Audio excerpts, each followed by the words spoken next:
Here we go. Think I'm losing it, baby, where have you been? Everybody says that you're moving again. I don't wanna be right, baby, every single night. I can tell you a thing about taking your time. Hey guys, I'm Josie, and here's the Sunday news. In Idaho, elementary school children started singing "Assassinate Obama" on a school bus. They don't even know what the word assassinate means. Must have been a fun school trip. Some guy tried to rob a law student. He entered the apartment with a baseball bat, and the student allowed him to take his wallet and his guitars. But then the robber tried to go for his laptop. Seeing it had 4 months of work on it and case notes, the student couldn't just let that go, so they got into a fight, and the robber ended up in the hospital. You probably heard this one already, but I thought it was pretty funny, so I'll just quickly mention it.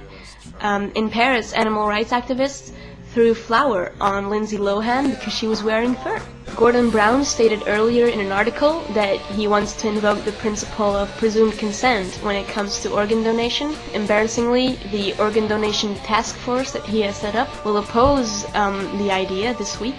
The article I found on this item was pretty negative, and they kept emphasizing what a terrible idea it was, and how it's not the lack of organs that kills people, but the lack of organ transplant teams. Seeing how healthcare has really become a business, I guess it's kind of like any other business, and it works with supply and demand, so it could be a little bit of both. Either way, presumed consent can save thousands of lives, and it has already done so in countries like Spain and Belgium and Austria. I don't see the big deal really. You either give your organs and you save lives when you die, or you keep them and you let them rot. So anyway, that's my question for all you guys. What do you think about presumed consent? Do you think it's wrong? And what do you think about organ donation? A guy was acquitted of rape because he insisted that he was sleepwalking and he had no idea what he was doing. I think that would be the lamest excuse in the book, but I guess it worked anyway. Obama is still fighting hard for net neutrality. He has put Susan Crawford in charge of the FCC review, and it looks like he's gonna keep his promise. News for the WoW players: Wrath of the Lich King was released, and a lot of people tried to obtain the world first record and try to get to level 80 as quickly as possible. They're saying that some warlock named Nim holds the record, but we all know someone else really got the world first. A scene from Emmawiz, best party in the world of Warcraft. Agent Hal Lifson said that the creator of the series Desperate Housewives was really interested in getting Sarah Palin for the season 5 finale. She's probably gonna be busy with the porn thing though. And for a cute animal story, here's a picture of my cat and her baby brother when they were little.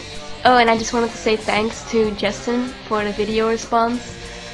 Here's a quick preview. Hey, Twinkly Bird, do the bomb. I would especially like to be like British. Hello, Mike. How you doing today? It was my first video response ever, and I'm very flattered. Thanks. So that's all the Sunday news I got. Thanks for watching, and peace out.